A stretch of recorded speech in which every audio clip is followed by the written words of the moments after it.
For the first part of the first lecture of the semester, we're going to be covering core introductory concepts in probability theory. This is going to be absolutely essential material that you'll be coming back to and using throughout the semester, so you may need to review it many times.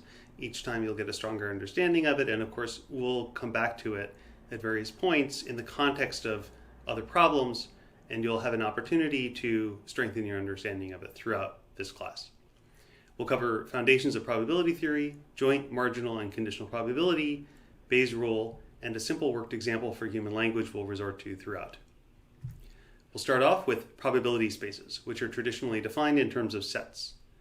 And you start off with a sample space, omega, and an event, for example, a die coming up in the number 4 or 5, coin coming up heads, the next word that comes out of my mouth being the word angel. Any of these is an event in the sample space, and an event is simply a subset of the sample space. Now, a probability space on a sample space is a function from events in the sample space to numbers, to real numbers, that holds the following three axioms. First of all, non-negativity. Any event in the sample space has to have a probability greater than or equal to 0. The second is what we call disjoint union. If you have two disjoint events, that is, they can't both occur at the same time, their union is, their intersection is 0, is the empty set, then their union's probability, the probability of the union of E1 and E2, is equal to the sum of the probabilities of the individual events. That's disjoint union. And finally, properness. The probability of the sample space itself, which is the maximal event, it's anything at all happening, is 1.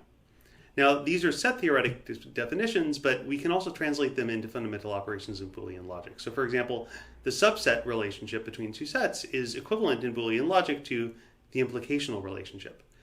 Disjointness, that is, that the intersection between two events is the empty set, is equivalent to saying that it's not the case that both of the events hold or can hold.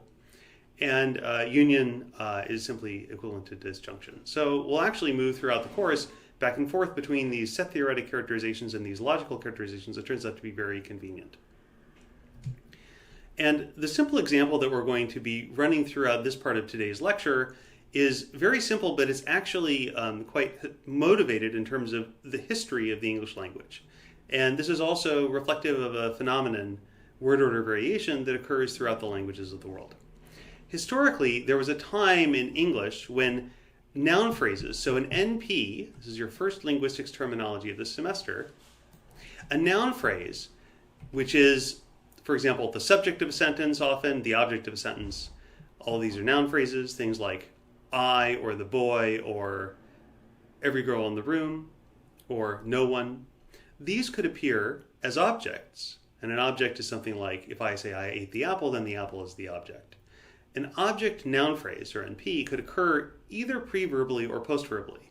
In today's English, it's pretty much always post-verbal, as in I ate the apple is after the verb, ate.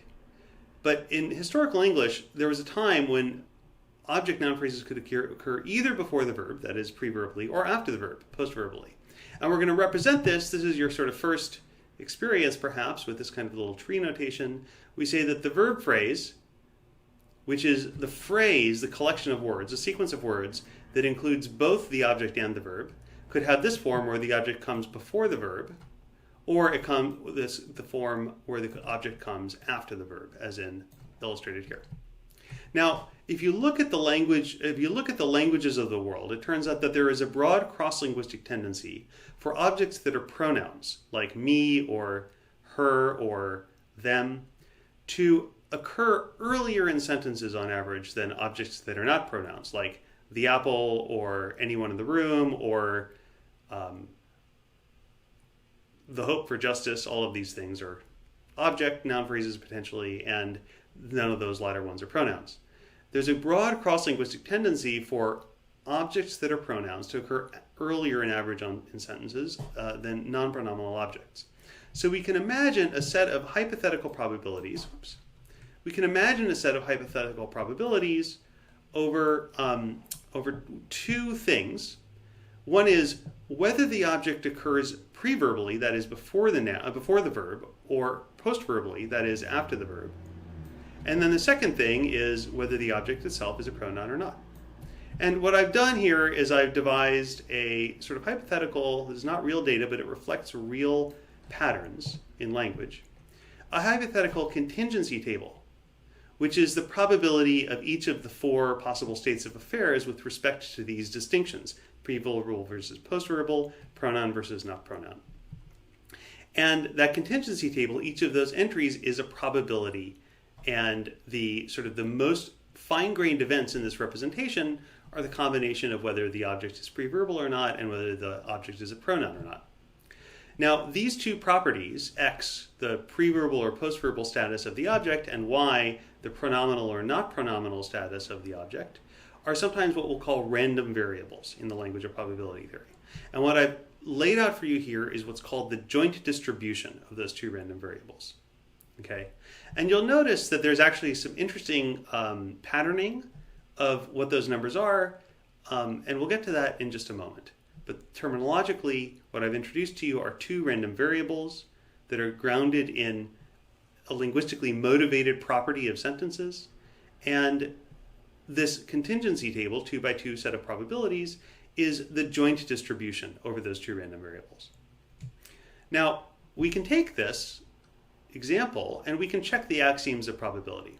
So here we'll take the sample space to be this complete selection of the set of 4 logically possible combinations of these two properties. So the sample space is that either the object is pre-verbal and a pronoun, pre-verbal and not a pronoun, post-verbal and a pronoun, post-verbal and not a pronoun. Any of those 4 logical possibilities. And now we can check, for example, so this allows us to say we could use the disjoint union property to tell us the probability of non-atomic events. So for example, let's define another event. We'll call it E1. This is just by fiat. We can just define events as we want. And it's this property of either the object is pre-verbal and a pronoun or the object is post-verbal and not a pronoun. Disjoint union says we can compute the probability of that event because these two individual things are clearly mutual contradictory to each other. We can compute the probability of that event as the sum of the two sub-event probabilities. In this case, 0.224 is the probability of the object being pre-verbal and a pronoun. It's in the upper left-hand corner of the contingency table. And 0.107 is the probability of the object being post-verbal and not a pronoun. It's the lower right number in the contingency table. So the sum of those two is 0.331. And according to these probabilities, disjoint union gives us this out, and we could apply this to any disjoint union of events. We can also check this contingency table for properness. That's simply the question of do the 4 probabilities sum to 1, and indeed they do. You shouldn't be surprised. I constructed this example. It is a proper probability distribution. That's the axioms of probability. The next concept that I want to introduce you to, we looked at joint probabilities and joint distributions. Sometimes we're interested in a joint distribution over multiple random variables, but actually we want to actually simplify out and go to the distribution that's applied over only one of them. Without loss of generality, if we call the two variables x and y, then let's just say x. The definition here is that the marginal probability distribution, p of x, relates to the joint probability of p and x and y as follows. The probability p of x taking on, so we'll use a lot of the time uppercase letters for a random variable and lowercase letters for a specific possible instantiation or a specific intended instantiation of that random variable. So lowercase x here is, you can say it's the particular value denoted by lowercase x, whereas capital X is the random variable. And we'll often use that distinction, but sometimes we'll elide it for simplicity. The marginal probability distribution of x is that the probability that capital X takes on the value of lowercase x is I take all the possible values of y, the random variable capital Y. Each of those values I'll denote with a lowercase y. So that's what this sums over the y's is. And I will sum together the joint probabilities of the particular value of x that I have in mind. So this x corresponds to that x, with the summation over all of the values of the possible y's.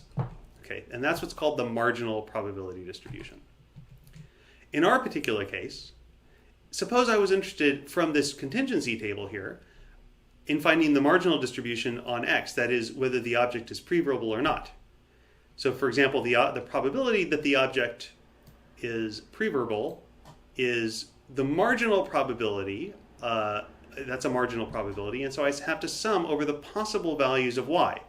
Either the object is a pronoun or not. I'm realizing that this is a mistake here. I will correct this afterwards, later on in the slides that I put up online.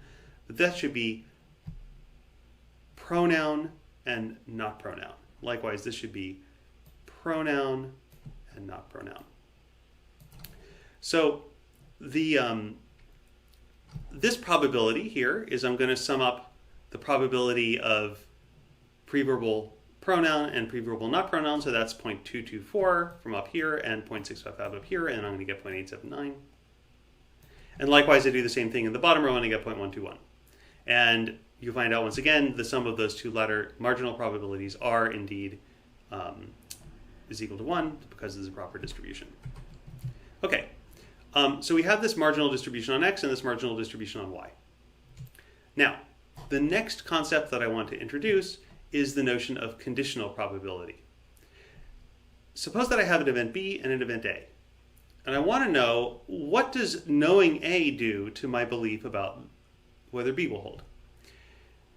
That corresponds to the definition, the notion of conditional probability. And definitionally here what we have is that the probability of B given A is equal to, by definition, the joint probability of A and B together divided by the marginal probability of A alone. So that's definitional.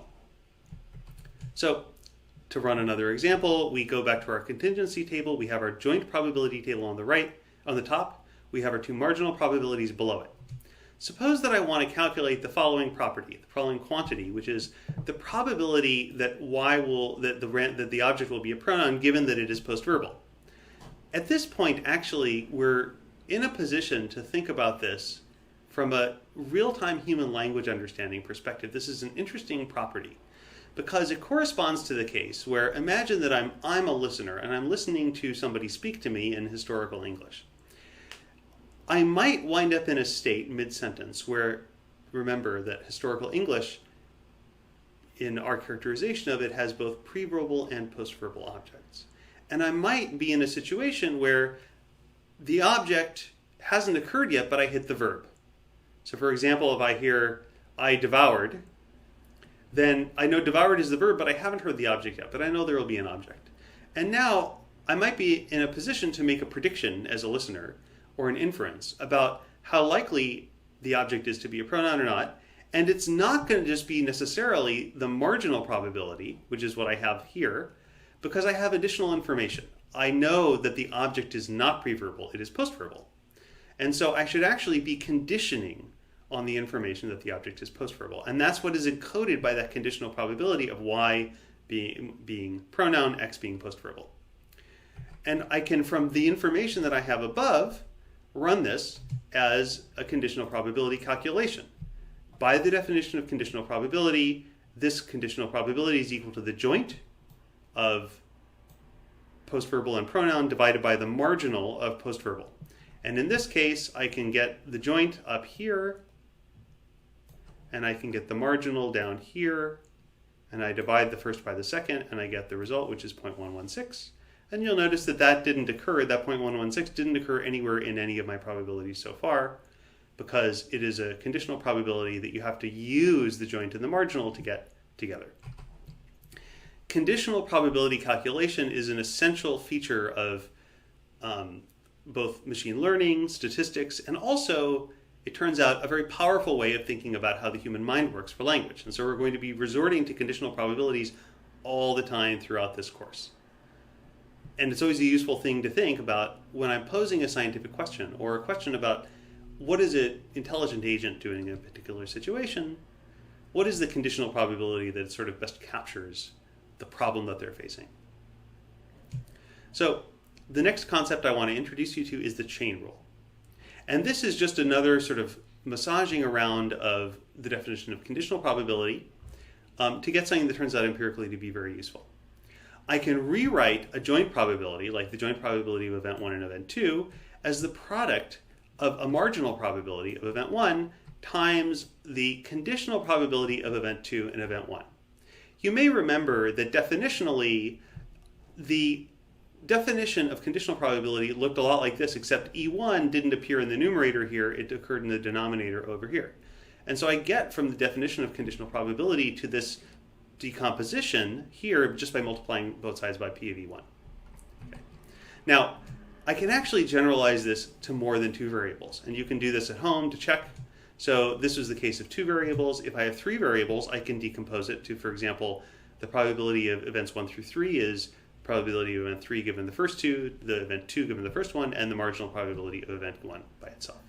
And I can do this for any of an indefinite number of random variables. I can do chain rule decomposition, and I can also do it in any order. So there's no intrinsic ordering of the events. And that is very important and useful, and we will make much use of it. It will play a prominent role in a number of kinds of models that we'll be looking at throughout the class. So this generalizes to n events and so forth. Breaking up joint probability down into the product of a marginal probability and several joint probabilities this way is sometimes called chain rule decomposition.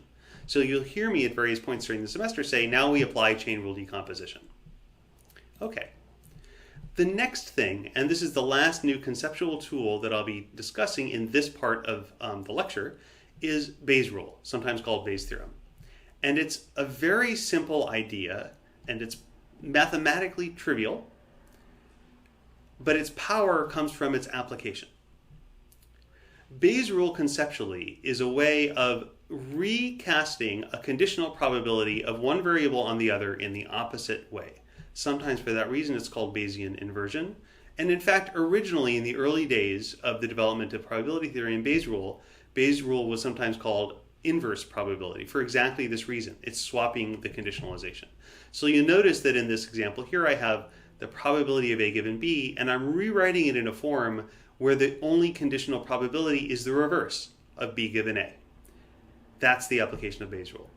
In order to do this, I have to invoke the marginals in order to get equality to actually hold.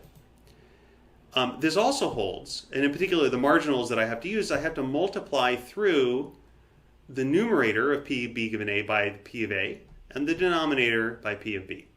And actually, if you run this in your head, you can find out pretty easily that this mathematically holds. It also holds with what we call sometimes extra background random variables. I'll call that I for simplicity here. And notice what's important here is that when you do that Bayesian inversion, when you swap the order of A and B with each other, so you noticed here that what was the outcome, A, became the conditioning event, and what was the conditioning event, B, became the outcome. With extra background random variables, there are things that can stay on the conditioning side. So in this case, those I, the random variable, or you can think of it as a collection of random variables I, stays on the right-hand side, on the conditioning side. And so here, what I've done is I've applied Bayesian inversion to A and B. I stays on the right-hand side, and notice that it not only appears on the right-hand side here, but it also appears in the conditioning side of the marginals. Now, just to show you, if you haven't already run it in your head, how this theorem, extremely simple theorem, follows directly from the definition of conditional probability, remember that the chain rule decomposition, which is effectively equivalent to specifying chain rule, the definition of conditional probability, says that we can rewrite the joint of A and B as the conditional of B given A times the marginal of A. But importantly, we could have done that in the opposite order. We could have applied chain rule decomposition in the opposite order. I could have rewritten joint of A and B is equal to A given B times B. Notice that I'm stopping saying probability here. That's sometimes I will do that for convenience. And if you ever get confused, you can always ask me. So given that these two things hold, of course, we can set the two right-hand sides equal to each other, and then we simply divide both sides by the probability of B.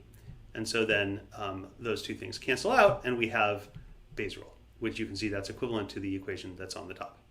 Obviously, this doesn't hold if the probability of B is equal to 0, because you can't divide by 0.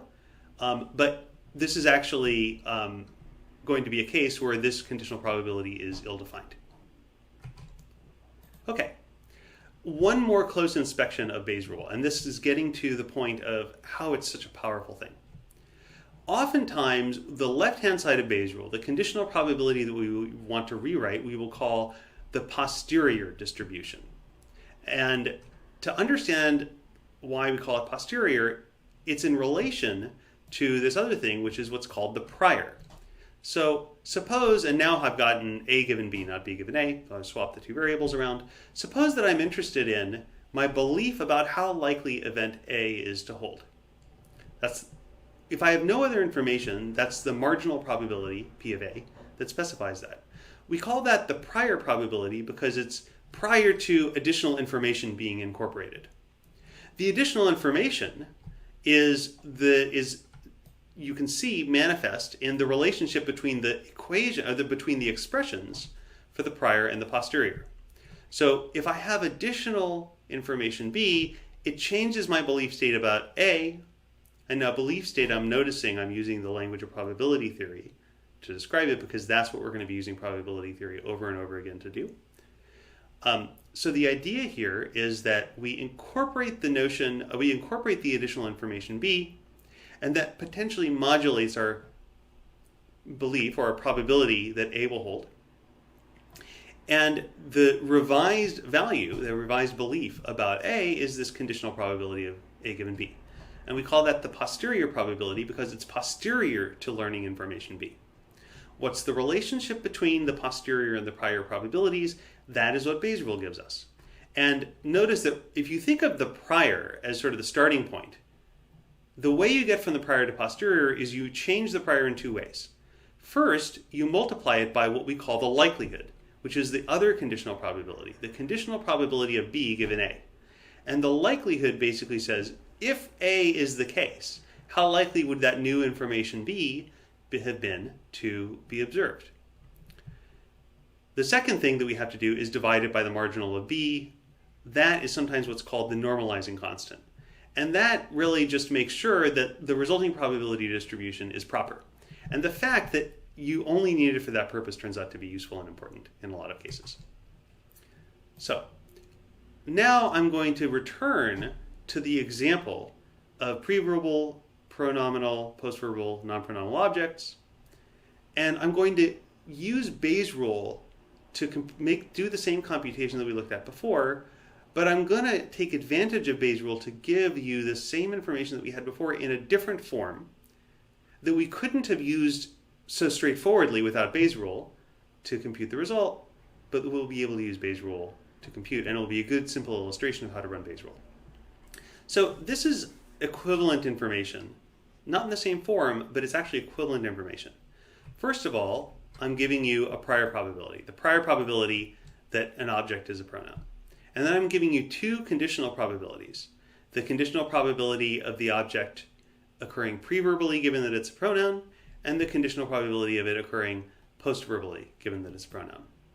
These two conditional probabilities, of course, you can get the other two conditional probabilities, the probability of the object being postverbal given either of these conditioning cases, just by properness, subtracting one from one each of these values.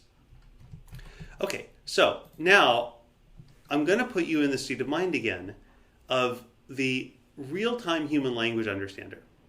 And the mechanism that I want you to think about is that underlying the computation of linguistic structure, linguistic prediction, linguistic meaning is always what's called incremental language processing, or at the sentence level, incremental sentence processing.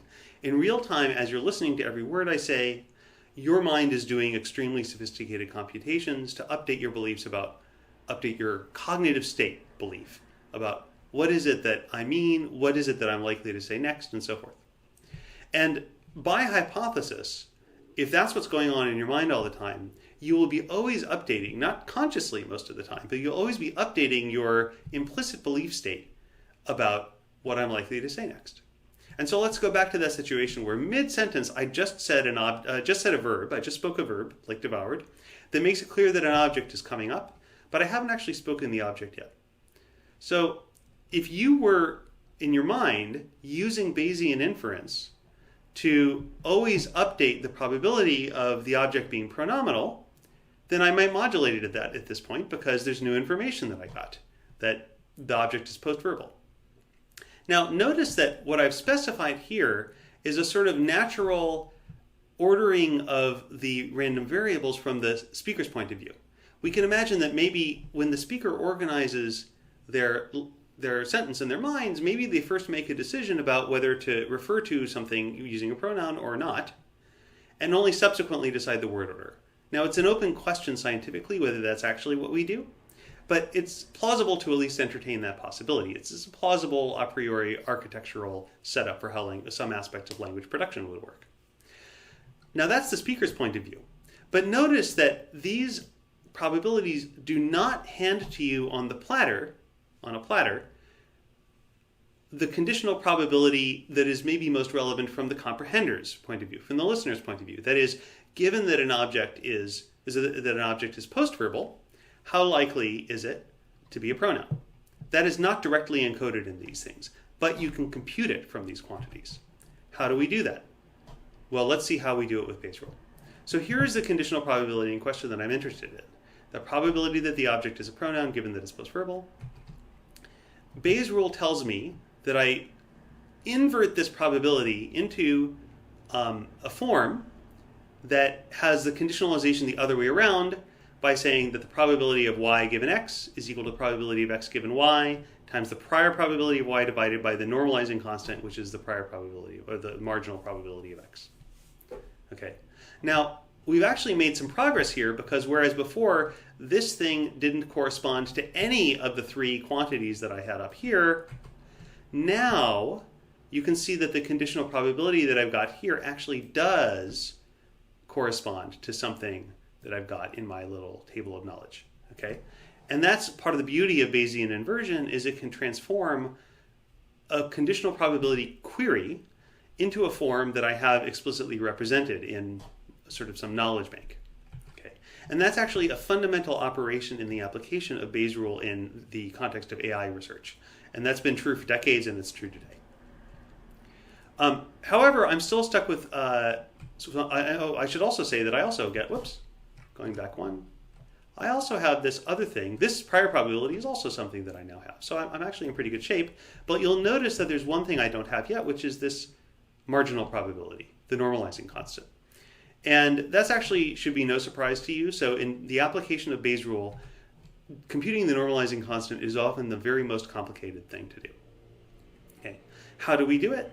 We have to resort back to the fact that, first of all, the normalizing constant is a marginal probability. And we reviewed the definition of how a marginal probability works and how to compute it.